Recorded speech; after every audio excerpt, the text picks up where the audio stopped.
राष्ट्रीय अध्यक्ष आदरणीय लालू प्रसाद यादव जी के सामने देखने को मिला, जो प्रखंड अनुमंडल स्तरीय अंबेडकर जी का चर्चा शुभारंभ किया और प्रखंड बनाने का काम किया।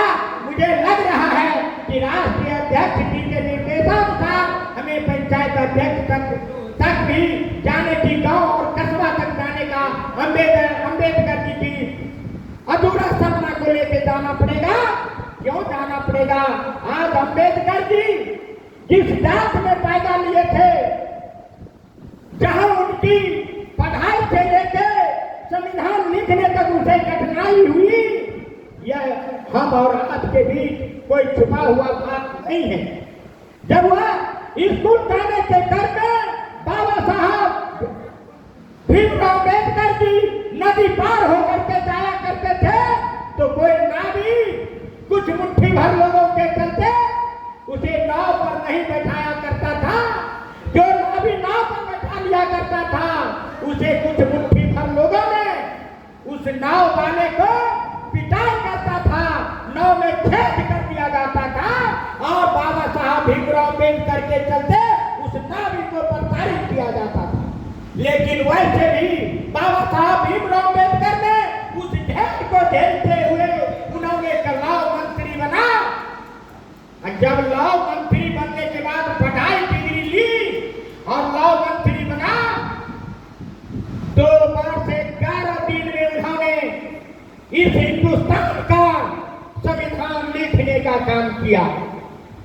जब संविधान तैयार हुआ तो कुछ मुट्ठी भर लोगों ने मनुवादियों के द्वारा कहा गया कि वोट का अधिकार उसे ही होगा जो गांव के सबसे बड़े जमींदार होगा। बाबा साहब भीमराव अम्बेडकर ने कहा कि नहीं होगा, लेकिन कुछ मनुवादियों के द्वारा फिर उसे पर दबाव बाबा साहब पर डाला गया। कहा जो सबसे बड़े विद्वान होगा, पढ़े लिखे भी व्यक्ति समाज में होगा, वोट का अधिकार उसे ही प्राप्त होगा। बाबा साहब भीमराव अम्बेडकर ने कहा कि ये भी बात नहीं चलेगा।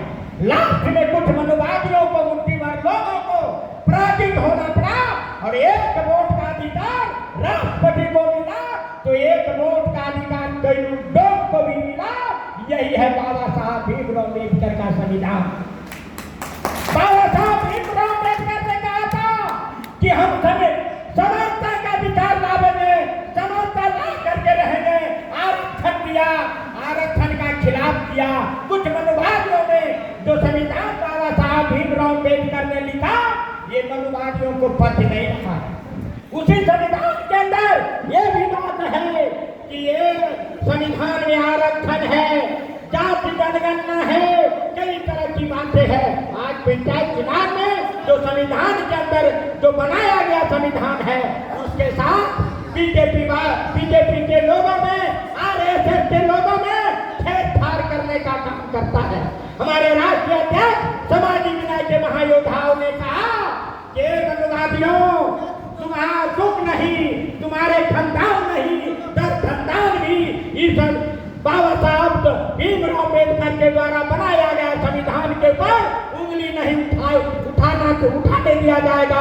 अगर इस संविधान के ऊपर उंगली उठाएगा तो उस मनुवादियों का उंगली झपक लिया जाएगा। और बाबा साहब भीमराव अम्बेडकर का अधूरा सपना बाकी रह गया और वह हम लोगों के बीच में बाबा साहब भीमराव अम्बेडकर अब नहीं है। उन्होंने कहा उनका जो अधूरा सपना है उसे पूरा करने के लिए समाजी न्याय के महायोद्धा आदरणीय लालू प्रसाद यादव जी ने बिगुल बजाया है कि मनुवादियों, तुम्हारा कुछ चलने वाला नहीं है। सभी जात और बिरादरी के लोगों ने, खास करके मैं कहना चाहता हूं कि जो जिस वर्ण व्यवस्था की बात, वर्ण की और जाति का बात कर रहा है मनुवादियों द्वारा, छुआछूत की बात कर रहा है मनुवादियों ने, कहा था उसके भी घर में, हमारे मलिक के घर से सूप और कोनिया जाता है। किसी को सूप और कोनिया से देवता का पूजा पाठ होता है, लेकिन चला जाता है तो एक चुरू पानी लेकर उस पर छिड़काव करता है। क्यों? कि वो वो छुआछूत है। बना करके दिया, उसमें अनाज रखेगा, वो नहीं छुआया, लेकिन उसका बनाया हुआ डलिया छुआ गया। तो कहता है हमारे पूर्वजों ने कहा था कि हमरे तो चुप कोनिया से देवता पितर पूजाइया, हमरे गांव पे छुआइया। तो बाबा साहब भीमराव अम्बेडकर का जो अधूरा सपना है, आज बीजेपी वालों के साथ कौन लोग हैं, मैं खास करके कहना चाहूंगा कि हरिजन के भाइयों, आप लोग सावधान हो जाइए। हक और हकूक का अधिकार आपका ही लूटा जा रहा है और आप ही ने वोट देते हैं। आप सावधान हो लीजिए कि आपका अधिकार छीनता है बीजेपी वाले, आपके हाथ में डोबता है, फिर भी आप वोट उन्हीं को दे रहे हैं। 24 है हम लोगों के बीच जो बाबा साहब भीमराव अम्बेडकर ने संविधान बनाया है, उसके साथ छेड़छाड़ अगर हम लोग एकता चरणबद्ध होकर के एकताबद्ध नहीं हुए तो 24 में अगर एक जुमले वालों की सरकार इस देश में हुआ तो हमारा देश गुलाम हो जाएगा, हमारा संविधान खत्म कर दिया जाएगा उस मनोवादियों के द्वारा।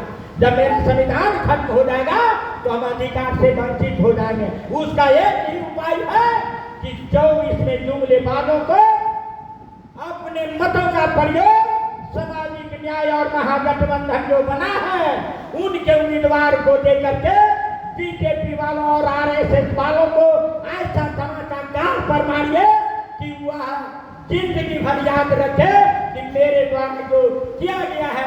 आज आपके बीच कर्नाटक में हुआ है, कर्नाटक की जनता को मैं साधुवाद देना चाहता हूँ, जिन्होंने हम लोगों को आशा और उम्मीद नहीं था ईवीएम के जो है, लेकिन सावधानी बरती, बीजेपी के विधायक को गाड़ी ले करके तोड़ दिया गया, ईवीएम निकाल दिया गया और अपने मताधिकार का प्रयोग किया और जुमलेबाज बीजेपी के उम्मीदवारों को शिकस्त देने को जिताने का काम किया।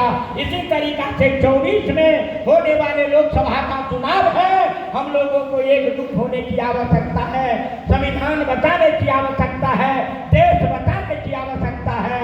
इसलिए हम लोगों को एक होना पड़ेगा, तब हमारा संविधान बचेगा और बाबा साहब भीमराव अम्बेडकर का जो अधूरा सपना है, जिसको हमारे राष्ट्रीय अध्यक्ष सामाजिक न्याय के महायोद्धाओं ने ठाना है कि जब तक बाबा साहब भीमराव अम्बेडकर का सपना पूरा नहीं होगा तब तक हम अमन चैन का जिंदगी नहीं जिएंगे। उम्र लंबी है हमारे राष्ट्रीय अध्यक्ष महोदय जी का, फिर भी खून वही है, जोश वही है, रुतबा वही है, ललकार वही है।